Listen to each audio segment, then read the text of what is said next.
We might be a small island, but we've got a big history. Everywhere you stand, there are worlds beneath your feet. And so every year, hundreds of archaeologists across Britain go looking for more clues. Who lived here, when, and how? You can even see the architecture of the bone inside the jaw there. Archaeology is a complex jigsaw puzzle, drawing together everything from skeletons to swords, temples to treasure. She's got a very cartoon-like face, hasn't she? From Orkney to Devon, we're joining this year's quest on sea, land and air. We'll share all of the questions and find some of the answers as we join the teams in the field, digging for Britain.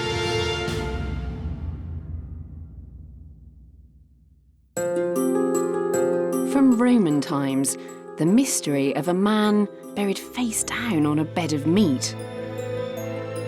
A fabulous treasure trove of coins dedicated to ancient gods. And the shocking evidence of 97 murdered babies buried beneath this field.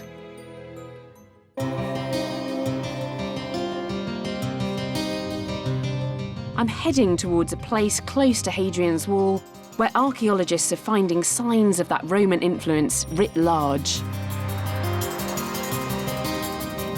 This narrow road with its passing places is known locally as the Stone Gate. It's one of hundreds of similar roads which crisscross this part of northern England. But what makes this one stand out is that it was once the northern frontier of the entire Roman Empire. And guarding the central section of the Stone Gate, that important east-west supply route, was the fort of Vindolanda.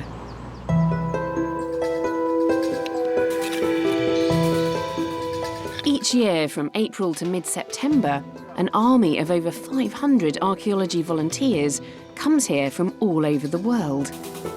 And every week they make new discoveries. What you've got there, John, is a beautiful, great big dark blue glass melon bead. And there's a bit of a debate about those, because some people think that Roman soldiers just simply wore these as decorations, or ladies wore them as decorations. Right. It's a very, very corroded lump of metal. But what we've actually got here is the back of a helmet, by the looks of things. It's very, very badly bashed, but you sort of see it on the side profile. Oh, yeah. This is the neck guard at the back, and this is the start of the top of the helmet coming up.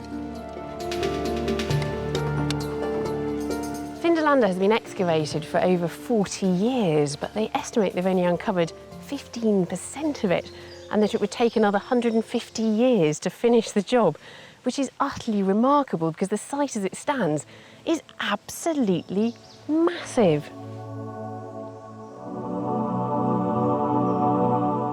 Vindolanda was bought in 1929 by the renowned archaeologist Professor Eric Burley. His grandson Andrew is now its director of excavations. Site, but the Romans built 4 forts here by the time Hadrian's Wall was built. So oh really? So the first ones predate the wall? Predate the wall by a good 40 years, and they're a long way down. They're 7 or 8 metres beneath where we're standing. And would they have been stone built? No, the first 6 forts here are built in timber, and the last 3 are in stone. And so they knock them down, build them up, knock them down, build them up very, very quickly. So in perhaps only 125 years, you get the landscape really shooting up to the fort we're standing in at the moment. So this is the last fort. There's an enormous amount of it still in place. It's because 9 forts have been built right on top of each other here that so much archaeological evidence survives. In just the last couple of weeks, the team working here have uncovered this wonderful flagstone street, which leads from the northern gate of the fort straight up to the headquarters building. And the stones are really worn with centuries of use, and you can just imagine the sound of those hobnailed boots as the Roman soldiers marched in and out of the fort. As well as the excavations within the walls of the stone fort, this year a separate team is working in the Vicus, the civilian village which lies just outside the garrison here at Vindolanda. So what are you excavating here?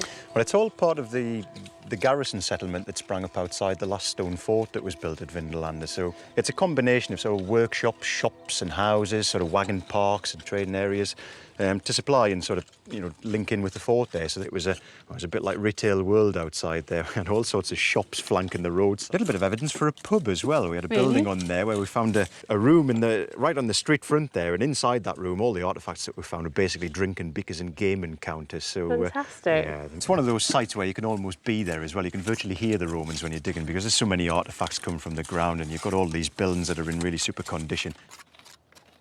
For the past 3 weeks, Justin and his team have been working on a cobbled roadway which ran through the heart of the Roman village.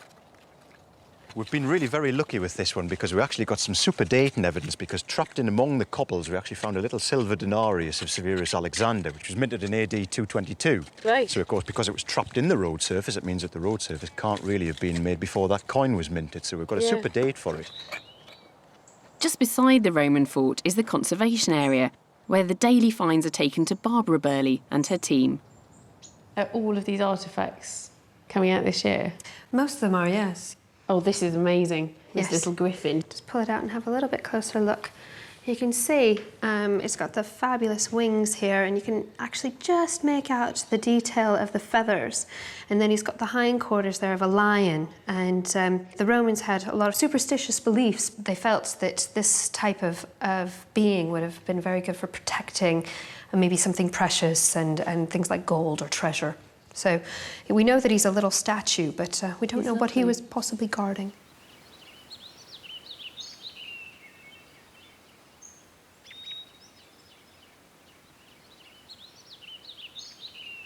The village of Hambledon near the Thames has always been a desirable place to live. Even so it seems for the Romans who built villas here. I'm just up from the river now and walking along on the edge of this beautiful field, which seems to be growing some kind of cereal crop. But it's not the crop I'm interested in at all. It's what's in the ground underneath it. Almost exactly 100 years ago, this woman, Miss Glassbrook, was walking along in this very same field and started to find some strange pieces of pottery, very much like these ones. And she decided they were worth further investigation. Miss Glassbrook approached a local archaeologist who in 1912 would make an extraordinary discovery beneath the soil in this Buckinghamshire field. The archaeologist Alfred Cox had discovered the foundations of a high-status Roman villa, which he would call Euden. Over the course of a year, Cox would excavate and photograph the villa while collecting the finds. But in doing so, he would uncover a dark secret, which is still troubling archaeologists almost a century later. The main villa house is what we see in this photograph, and there's a little bump in the middle of the field here, and the bump is entirely due to that building beneath the surface. But it's quite nice, you can work out where you are, and you know it's that bump because you can actually see the scene in front of you. You've got that house there, which has got a white front on it, a right gable end. That's right. It's now pebble dashed, isn't it? But Pebble that's dashed, it, isn't it? That's right. This is a huge excavation. It is massive. He had to have a huge team of labourers to dig this. It was all by hand, so all by shovel and wheelbarrows, and so that would have been a huge labour force and an enormous cost. So this is all still there underneath that Still wheat? there, just it's got all the backfill, then the soil layer reinstated, and of course crops on it forevermore. For many years, the finds from Euden Roman Villa were kept in a special museum at Hambledon. But when that closed in the 1950s, they were moved to Buckinghamshire County Museum in Aylesbury, where, appropriately enough, Alfred Cox was once curator. Cox published his results in 1921, but it's the way he reached his conclusions that's interesting archaeologists today. Alfred Cox was unlike most of the antiquarian archaeologists operating in the early 20th century, many of whom are, to be honest, just treasure hunters. But Cox was different. He paid careful attention to each and every find. He labelled them with the name, the location, and even the precise depth at which they were found. The artefacts from the 1912 excavation fill over 300 boxes. So, Brett, all of these boxes here are from Uden, are they? Absolutely. Brett Thorne is Keeper of Archaeology at the Buckinghamshire County Museum. But this is all of the objects he recovered from the 1912 excavations. And these, as you can see, these are Roman brooches. But he's not just collecting the brooches, there are little pieces of just random bits of metal here as well. Exactly. He didn't differentiate. He just picked up absolutely everything. Not only did he collect even the tiniest little cruddy bit, like that little section there, he labelled everything, even these tiny pieces. Yeah, I mean, just to kind of show you an example, if I show you this one, this rather crude bit of card. Is that Cox's writing? This is Cox's handwriting, yeah. East side of yard, 35 inches north of east of enclosure wall, Uden, and the date, 2/10/12. So this is his original display piece. Fantastic. So this must be really unusual for the time. Hugely unusual. I mean, these antiquarians just went in and dug. They just took out the goodies, the pretty items to put on show, and they weren't interested in anything else. All these little bits of bronze wire, little tiny sherds of pot where the label is actually bigger than the pot piece. They wouldn't have kept that. They'd have just dumped it all back on site, completely wrecked the stratigraphy. We wouldn't know anything about the site.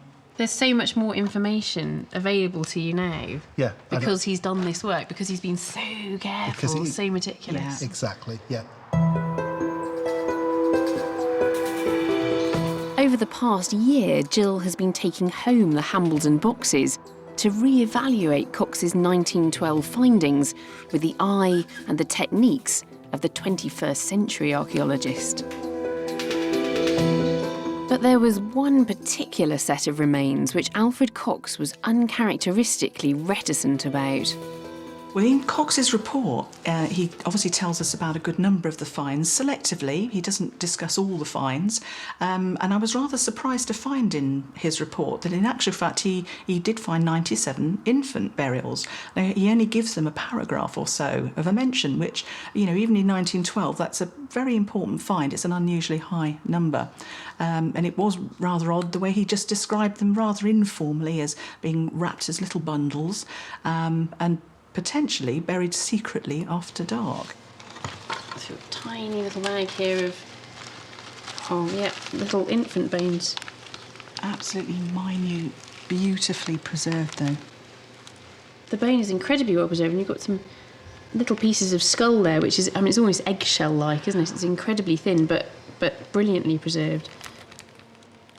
The infant bones were thought to have been lost until last year, when Jill and Brett rediscovered them, packed away in old cigar and gun cartridge boxes. How many infants were there buried at Uden? Well, that was the key thing. We've got 97. I mean, it's an astounding number for the one villa. It's quite a shocking number, actually. It is, Yeah. And it's actually quite normal to have infant burials. You're not considered to be a proper human being ready for the cemetery until you're about 2 years old in the Roman world. So you do bury any babies that are lost between being born and 2 years, and you put them in the garden or in the yard or perhaps even under your floor. But this number? But not 97. There's something different about Uden. There's something very strange going on there, isn't there? So these are the boxes, are they, that the bones were kept in? This is how Cox packed them. Cigarette boxes, all with his detailed notes on about where that particular infant was buried, and again the date and all of the information that he loved to record. But it's strange. But what doesn't seem in keeping is the fact that he squirrels these away and doesn't really look at them again. There's no mention anywhere in the published report of them other than a short paragraph saying Cox thought because the bodies kind of cut and recut each other, they're buried in a very small area, that he thought it must have been done surreptitiously after dark and hidden. I do handle human bones, obviously, but this is the first time I've really had to deal with infant bones, and it's quite a strange feeling, isn't it? It actually quite upset me because they are obviously very small skeletons and they were clearly very young babies, so it just has that effect on you. Nearly a century after Alfred Cox first discovered them, the infant bones are once again coming under scientific scrutiny, this time by Dr. Simon Mays. It's quite common to find a handful of burials at Roman villa sites, but But what is unusual is to come across quite so many. There's no other site that's yielded anything like the 97 infant burials that we've got from Hambledon.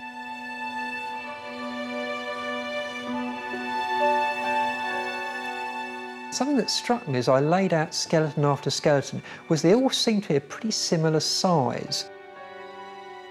The best way to determine how old an infant was when they died is to measure the bones. We measure the bones of the arms and legs. By doing this, we can age an infant to within about 2 weeks.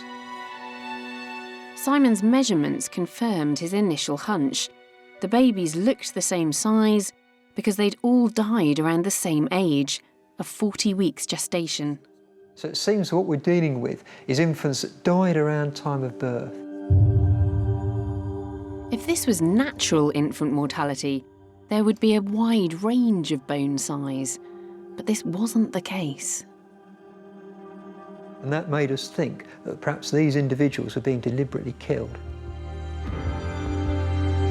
The shocking evidence is suggesting infanticide. At Euden Villa, the Romans were murdering their newborn children. I think the fact that we've got 97 infants makes us look for something systematic that was going on. In the coming months, Simon will carry out further tests on the bones of those babies once buried beneath this Buckinghamshire field. These investigations may shed light on the motives behind these awful killings. It seems like there's something quite disturbing going on here, because to some extent we expect to see this. We know that infanticide was there in Roman society, but at this scale, what's happening? The Roman army just happened to coincidentally be just over the hill. There's a track, in fact, leading off in that direction towards where we know there's a Roman road and, in fact, a Roman army encampment for some time. The only explanation you keep coming back to is it's got to have been a brothel. Really? It really is the only explanation. You can think of all sorts of wealth of other reasons, but they just don't hold water. But at the moment, the story of Euden Roman Villa hasn't been told in all its fullness, has it? Absolutely not. And that is just my opinion. I have no proof of that theory, of course, but it's one that works for the moment. I'm going to continue investigating it. 100 miles away in Kent, there are new investigations into the beginnings of Roman rule, almost exactly where the Emperor Claudius invaded these shores. In the year 43 AD, the people living here on the Kent coast looking out to sea would have been greeted by the sight of an armada of ships approaching. It was almost 100 years since Julius Caesar had first invaded these shores, and the Romans were back. This time, they were here to stay. Just half a mile away from where the Roman army came ashore, we're getting a glimpse into the Britain of the 1st century. And it's all thanks to an £87 million road being built here in Kent. 6 miles long and covering 100 acres, it's the last part of a road project linking the Channel Tunnel and coastal ports to the motorway network beyond. The new road here cuts right across a part of the country that is incredibly rich in archaeological terms, because for thousands of years this tip of Kent, jutting out into the English Channel, has been the gateway to Britain, not just for the Romans arriving in 43 AD, but for those who preceded them and those who would come much later. Archaeologically speaking, this place is something of a gold mine. For the last few months, Digging for Britain has been following the teams from Oxford Wessex Archaeology. They've been tasked with excavating and recording the evidence uncovered by the diggers and bulldozers, before the ground is once again covered up, this time by a 4-lane highway.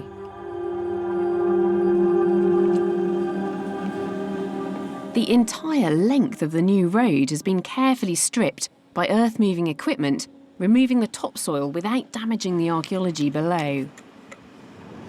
Andrew, this is a massive area of excavation, but this is only a small part of the whole scheme. It's a very small bit. This is the biggest dig in Britain this year. It's a road scheme just over 6 miles long, but it's one big archaeological site. Almost every single bit is an archaeological excavation. And how many archaeologists have you got working here at any one time? At the moment, there are about 130 archaeologists on site, but working in the offices, backing them up, there are others, so about 150 people. So you've got this big new road being built, and all the way along the length of it, archaeology has to happen first. It is. It's one of these bittersweet opportunities that the archaeology will be destroyed, but the sweetness is that we get the opportunity to make a record and to investigate about this part of the archaeology of East Kent. Turn the clock back 2,000 years, and this part of Kent where the new road is being built would have looked very different. Then the Isle of Thanet really was an island, separated from the mainland until medieval times by a stretch of water called the Wonsum Channel. And it's here that the new road is being built, and more importantly for us, where the excavations are taking place. The important thing is this is a precious opportunity to record the archaeology here before it disappears forever as the new road comes through. The rolling deadlines for completing different sections of the new road mean that the team has had to develop a fast method of systematically recording the objects at the time they're excavated. Every find is individually numbered, plotted by GPS and photographed, as well as being accurately drawn by archaeologists in the field. Back at the construction compound nearby, the data is fed into computers and the photos are carefully traced.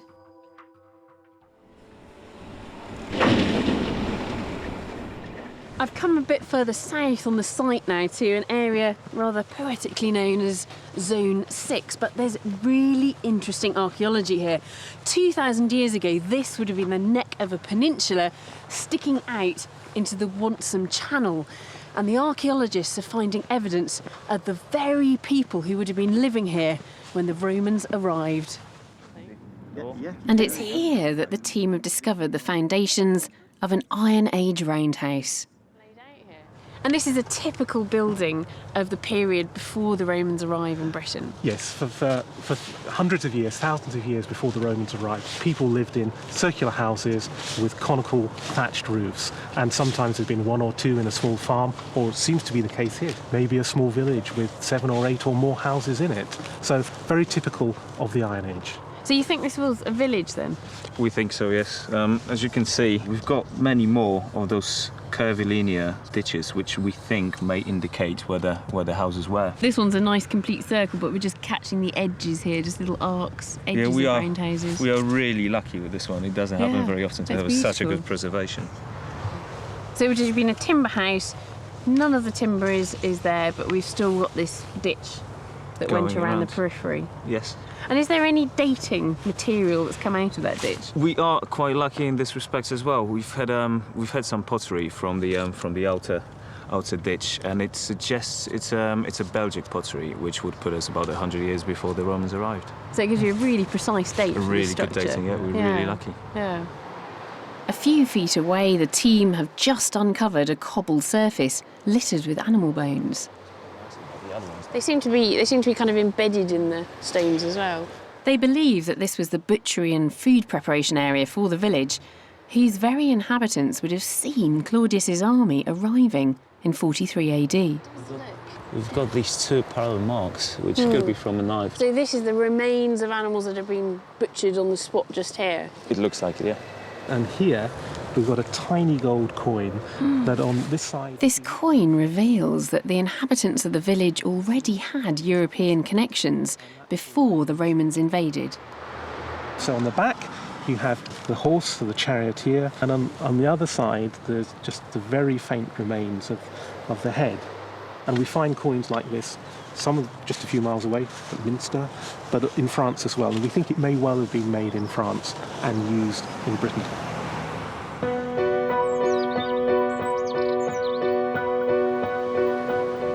That beautiful gold coin from the Iron Age village in Kent suggests we already had links with France at the time of the Roman invasion.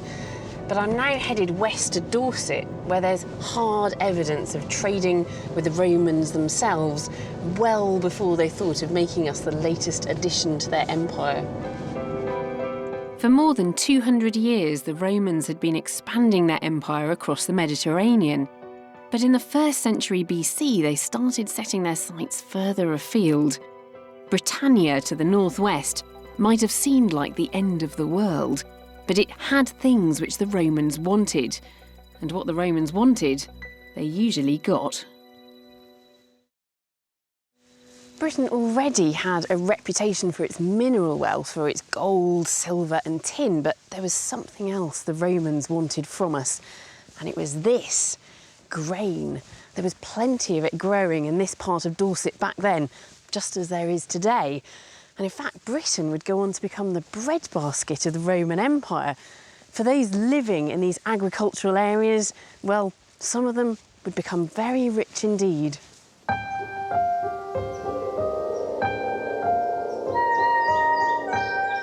Traditionally, it was thought that the Durotrigas, the Iron Age tribe who occupied this part of Dorset, were warlike and resisted the Roman invaders.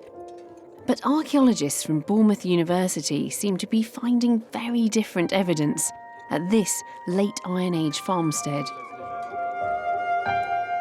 Well, this survey of the site, which is a magnetic survey, shows us the Iron Age ditched enclosure we call a banjo enclosure. That's because it superficially resembles a banjo with the body and the neck, and some of these necks are very, very long. Where are we standing in relation to the structures you can see there? Well, we're standing right at the entrance here, where presumably there would have been possibly a gate.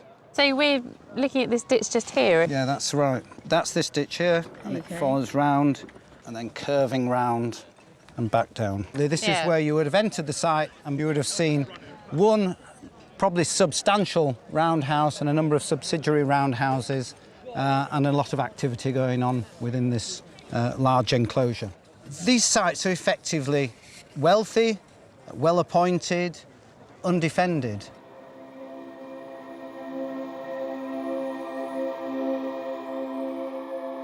But there's something else on the site which is really intriguing the Bournemouth team.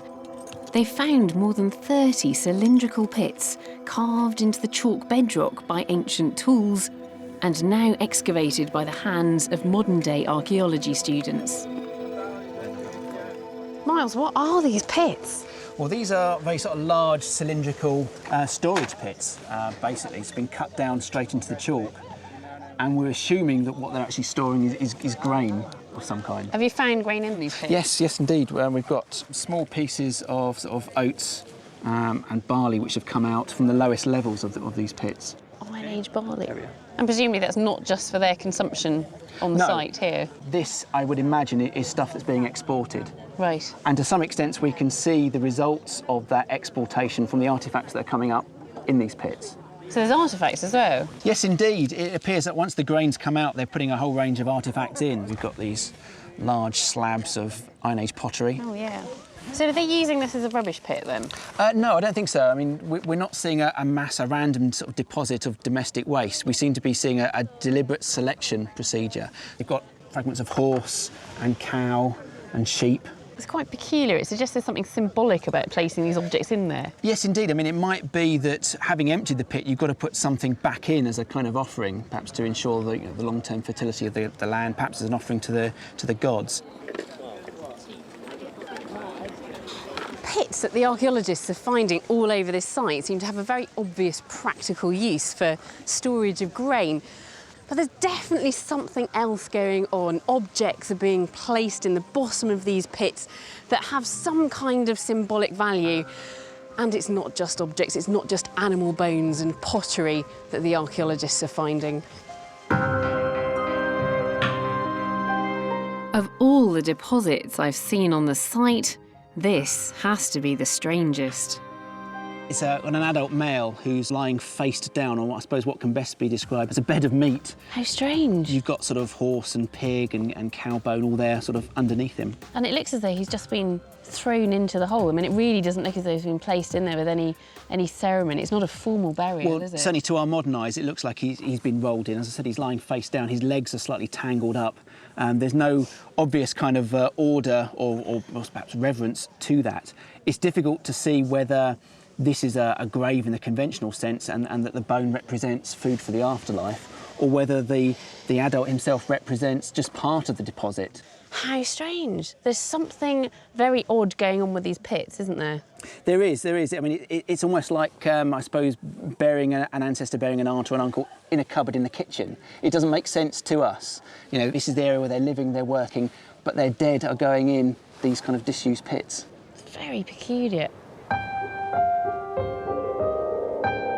Whatever the meanings of the bones deposited in the pits here in Dorset, it's clear that the people who farmed this land prospered from trading with the Romans.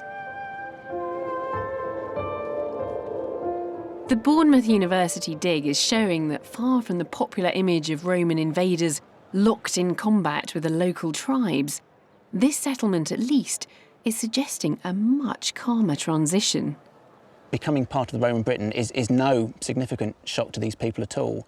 There's just a great deal of continuity. And I think that's pretty much for the whole of Roman Britain, because we get so awed by the high visibility of villas and temples without realising that these just represent less than 1% of what's going on in the countryside.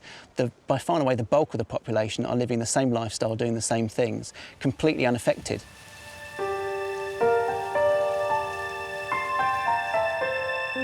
"30 miles north in Somerset, evidence is emerging that here too, local people may have been keeping hold of their ancient beliefs and ways of honouring the gods."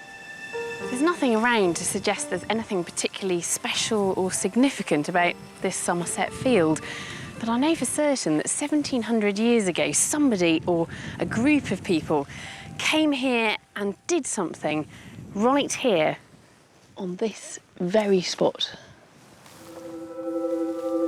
In late April this year, metal detectorist Dave Crisp was searching this same field. He was about to make the discovery of a lifetime. I got this funny signal, and it was an iffy signal, it really was. So I dug down, and I dug a bit deeper, and it was still there, and I dug a bit deeper. I'm 12, 14 inches down now, and I put my hand in, and I pulled out a black thing, and I thought, I've got a rock. No, it looks like a bit of pottery. It looks like a Roman bit of burnish, black burnish ware. That's quite interesting, I thought to myself. So I put my hand in again and pulled out a bit more clay, and there was a little radiant, little bronze Roman coin, very, very small, about the size of my fingernail. Then I realised that the piece of burnish ware I had was the top of a pot, and I thought, I got a hoard. And I went, and I'm in the middle of nowhere saying, I've got a hoard. I've been 22 years detecting, and I've never had a hoard before that weekend. Dave was convinced he'd found treasure, but instead of digging it up, he contacted the Portable Antiquities Scheme, which records archaeological objects found by the public. Finds liaison officer Anna Booth suspected that this was going to be a job for a professional archaeologist. We actually had no idea how big the hoard was going to be at this stage, so it was very exciting for us all. We uncovered the neck of the vessel, and what we could see was a small dish in the top of it, which was actually acting as a lid. At first, we wondered whether this was the bottom of quite a small vessel and it was turned upside down, but when we dug a bit further, we realised that it was actually a lid sitting in top of an absolutely enormous vessel of the size that none of us had ever seen anything like it before, so it was absolutely fantastic. And it was only at that stage that we realised that it was actually a huge hoard of coins that we were dealing with. That must have been quite breathtaking. It was amazing, it was absolutely fantastic. And then over the following 2 days we actually undertook the excavation. And it did take us the full 2 days, starting first thing in the morning till last thing at night, until the sun went down, just excavating thousands upon thousands of coins and bagging them up. It took a huge amount of time, but it was absolutely fascinating and an amazing process to go through.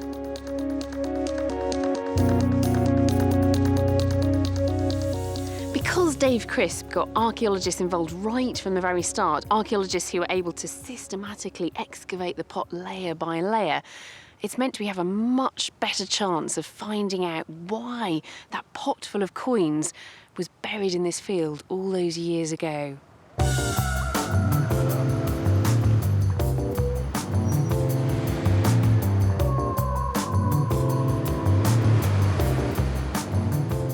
The Froome Hoard is looking like it might be the biggest coin hoard ever discovered in Britain.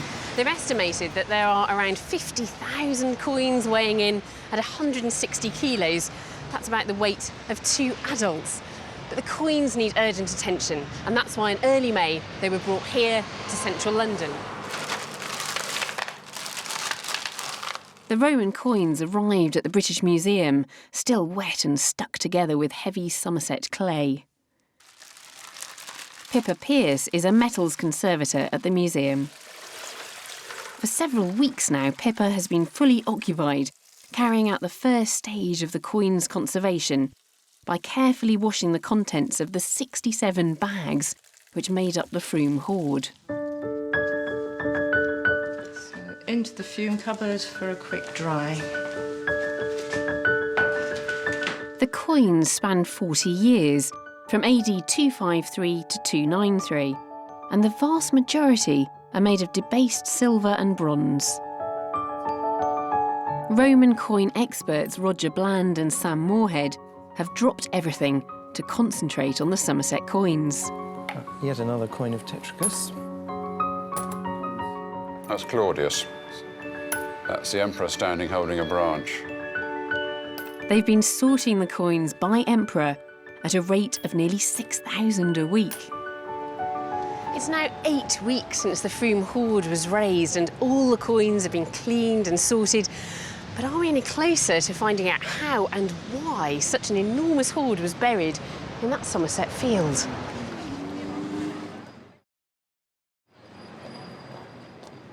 Roger, this is just a small fraction of the whole hoard. How many coins do you think there are? Well, we think the final number is going to be just over 52,500 coins. So how big is this hoard in the context of other hoards that have been found in Britain? It's the largest ever hoard found in a single pot in this country. There was another hoard found in 1978, which had just a couple of thousand more coins, but that was in 2 pots. And do you have any idea of the value of these coins? Maybe about the equivalent of 4 years' pay for a Roman legionary soldier.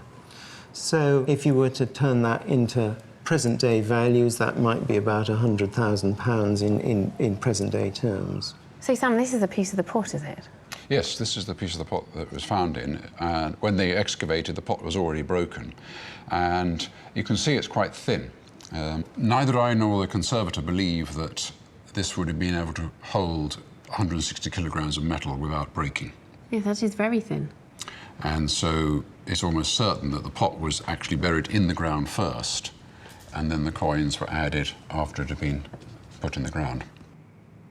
Sam doesn't think that this pot was one person's saving scheme, but more likely part of an ancient ritual.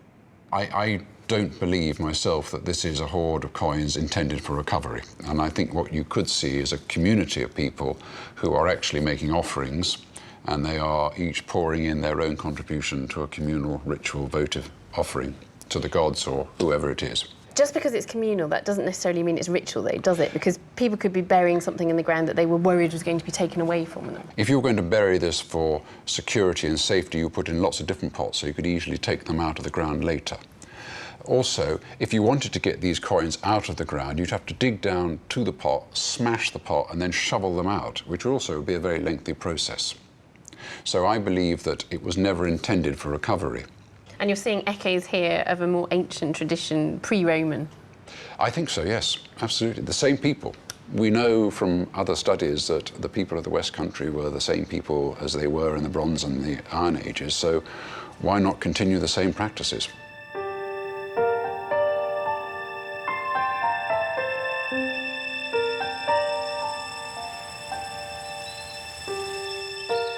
I am naturally quite a sceptical person, and I tend to look for the most obvious explanation for things.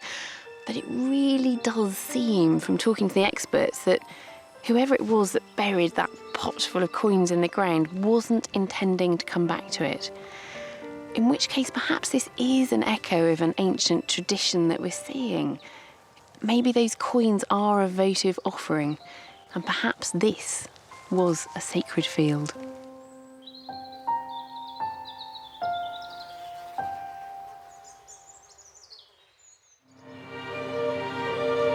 Not all archaeological recoveries happen as fast as the Roman coin hoard. There's one project involving a catastrophic fire and a Roman shipwreck, which has lasted for over 30 years.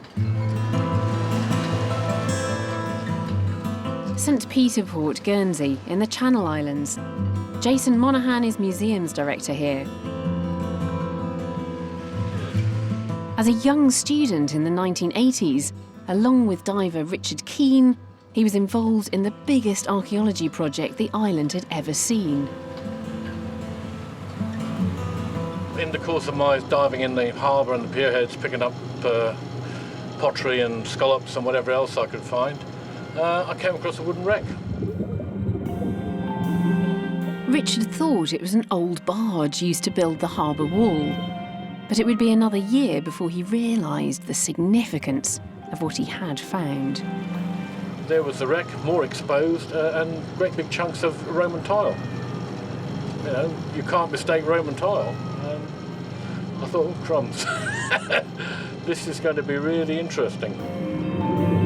Richard had found the remains of a Roman ship, uniquely preserved on the seabed for over 1,600 years. But how did it come to be here? St Peter Port would have had a wide sandy harbour, and this ship would have been somewhere in the entrance, possibly anchored, possibly moored. It caught fire for whatever reason, we don't know. The fire raged for some time, then the water came on board, quenched the fire, and the ship sank. What the maritime archaeologists had found were the remains of a Gallo-Roman trading vessel which transported cargoes from as far south as Spain, through the English Channel, and possibly even up into the North Sea. The ship was carrying blocks of pitch, a natural resin, which would accidentally preserve the wreck. We believe the fire raged in the back of the ship. The back of the ship is the best preserved because the cargo of pitch the ship was carrying melted during the fire. And this spread out to cover an area of about 8 square metres. So when the ship sank, this quenched into a solid mass and effectively held the back end of the ship down.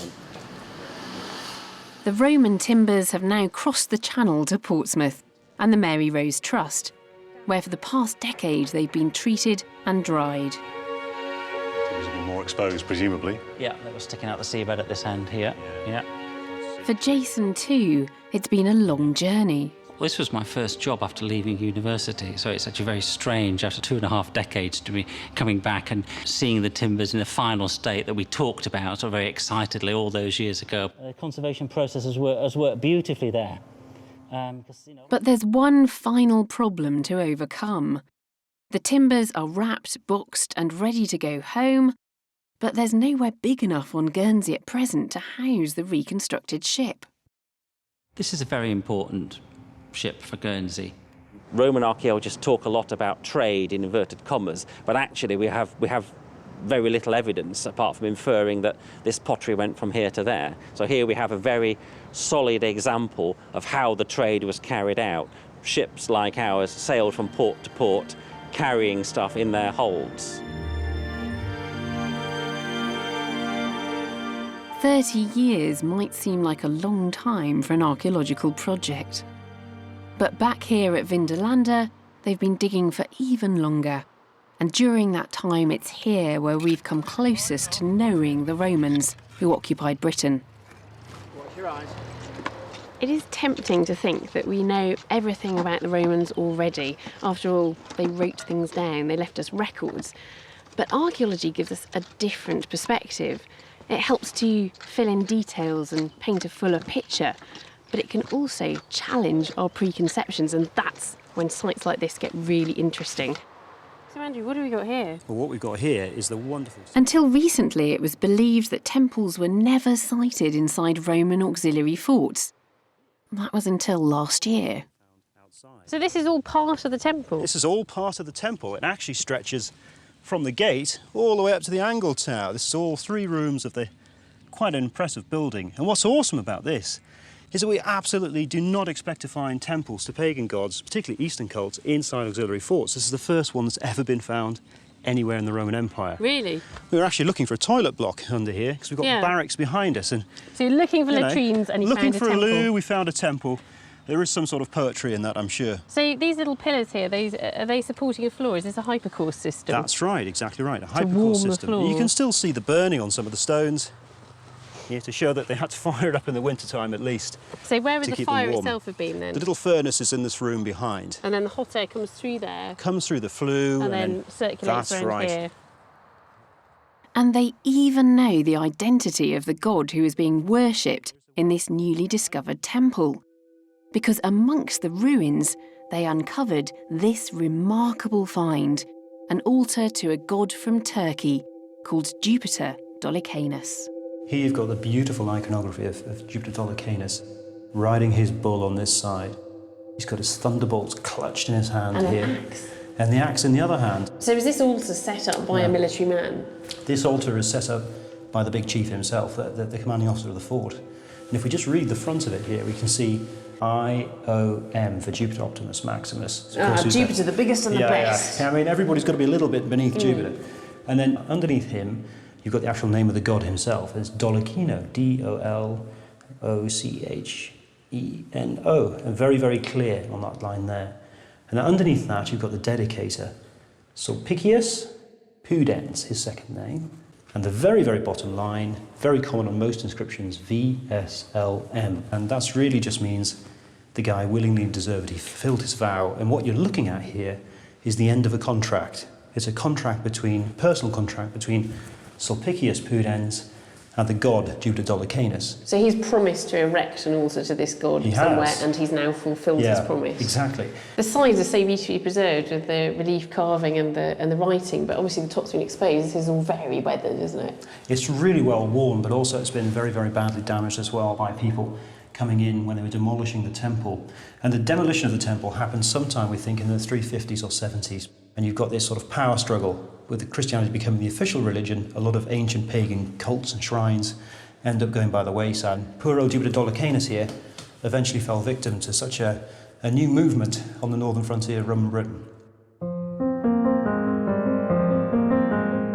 Christianity had arrived at Vindolanda, but just 50 years later, in 410 AD, the Roman army departed Britain, this time for good. Vindolanda too would slowly be abandoned and would fall into ruin. It's the remoteness of this part of Northumberland which has allowed Vindolanda and its archaeology to survive as a legacy to the Roman occupation of Britain. In the 400 years the Romans were here, they transformed our country from its language to its landscape, leaving a lasting legacy that remains with us today. And yet, 1600 years later, we're still discovering new things about their society. From that terrible infanticide on the banks of the Thames to that massive coin hoard found just earlier this year in the southwest. There's so much more to understand about the Romans in Britain, and so the digging continues.